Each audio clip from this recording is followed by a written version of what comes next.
മുൻപോട്ട് പോകാൻ ഒരു വഴിയില്ലാതെ മുൻപിലുള്ള എല്ലാ വഴികളും അടഞ്ഞതായി നിനക്ക് തോന്നുന്നുണ്ടോ?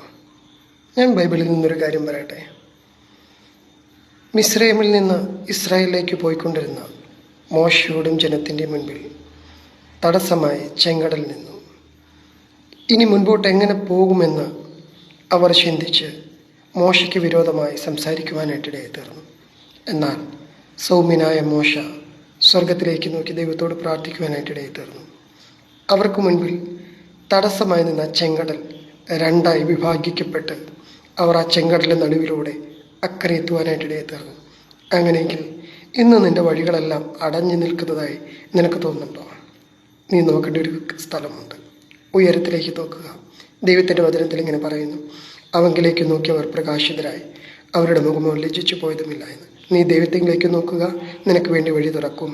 ആമേൻ.